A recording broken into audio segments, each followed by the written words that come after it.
Halo, Assalamualaikum. Perkenalkan, saya Nadia Ayuna, mahasiswi Fakultas Syariah Institut Agama Islam Negeri Langsa. Pada kesempatan kali ini, saya akan membawakan podcast saya dengan tema teknologi dan milenial.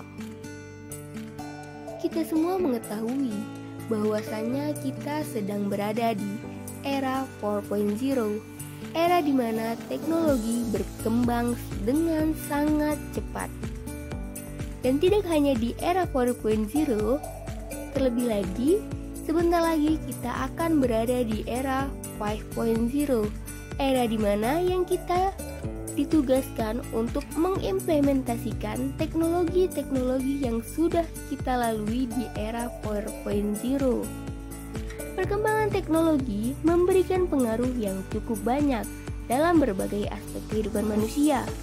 Teknologi membantu manusia dalam berbagai hal, mulai dalam belajar, berinteraksi sosial, hingga bekerja. Kemajuan teknologi adalah sesuatu yang tidak bisa dihindari oleh siapapun. Revolusi 4.0 secara fundamental mengakibatkan berubahnya cara manusia berpikir, hidup, dan berhubungan satu dengan yang lain.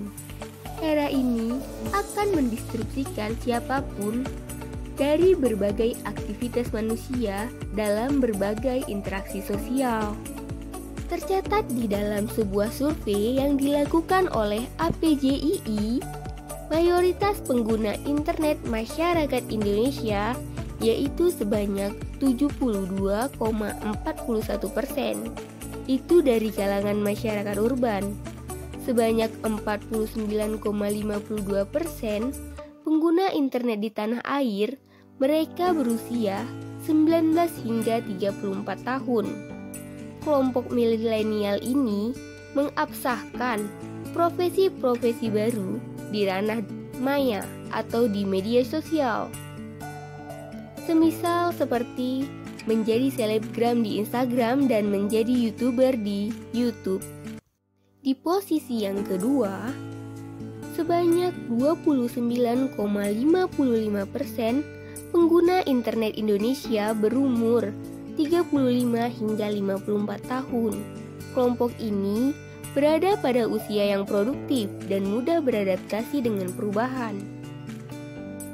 Remaja yang berumur 13 hingga 18 tahun menempati posisi ketiga dengan angka 16,68%. Terakhir yaitu kelompok orang tua yang di atas umur 54 tahun, hanya sekitar 4,24% dalam memanfaatkan teknologi. Perilaku dan kebiasaan generasi milenial ataupun generasi zilenial yang berusia antara 18 hingga 40 tahun mempunyai tingkat antusiasme terhadap penggunaan teknologi yang cukup tinggi, yang mana dapat mempengaruhi terhadap sikap dan perilakunya. Dalam penelitian yang diteliti oleh Anang pada tahun 2016, pengaruh teknologi terbagi kepada dua, pengaruh positif dan pengaruh negatif. Pengaruh positif yaitu memberikan manusia kemudahan untuk melakukan interaksi sosial, bekerja, hingga belajar. Pengaruh negatif ialah manusia akan memiliki perilaku egois, serba instan, dan interaksi terhadap lingkungan sekitar menjadi buruk. Seorang sosiolog, Erving Goffman, mengungkapkan bahwa setiap internet di media sosial menggunakan metafora dramatis untuk menjelaskan bagaimana para perilaku interaksi dunia maya memperlakukan dirinya. Sejalan dengan hal tersebut, manusia dapat menciptakan identitasnya sebanyak-banyak mungkin, sesuai dengan peran yang mereka ambil dan mereka inginkan di era serba teknologi ini tanpa melihat lingkungan sekitar. Menurut Larry and Richard E. Porter, media sosial juga membawa perubahan dramatis bagi perkembangan milenial terutama dalam kehidupan bermasyarakat. Antara lain, yang pertama yaitu Kehadiran media sosial tanpa disadari ternyata membawa perubahan-perubahan dalam hal kepercayaan, belief, nilai, value, dan sikap, attitude. Dalam hal ini, kepercayaan atau belief, media sosial mampu mengubah perilaku masyarakat sesuai dengan iman dan kepercayaan mereka. Media sosial juga mampu merubah nilai-nilai yang dianut masyarakat yang kemudian bergeser oleh kehadirannya. Sedangkan dalam sikap atau attitude, media sosial merubah masyarakat dalam berkomunikasi. Yang kedua yaitu pandangan dunia atau world view. Media sosial merubah cara pandang masyarakat mengenal dunia.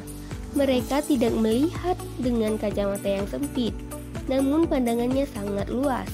Orientas pun berubah, terutama di kalangan dewasa awal, yang dimana disebut dengan milenial ataupun generasi Y. 3.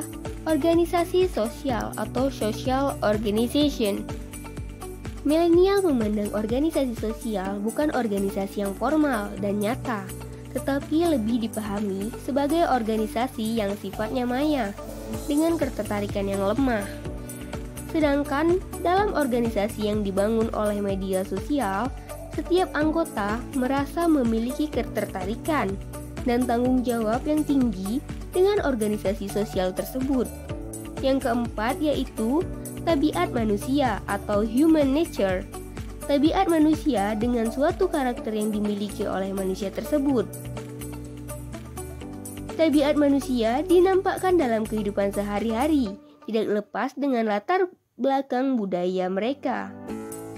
Media sosial merubah perilaku terutama kalangan milenial.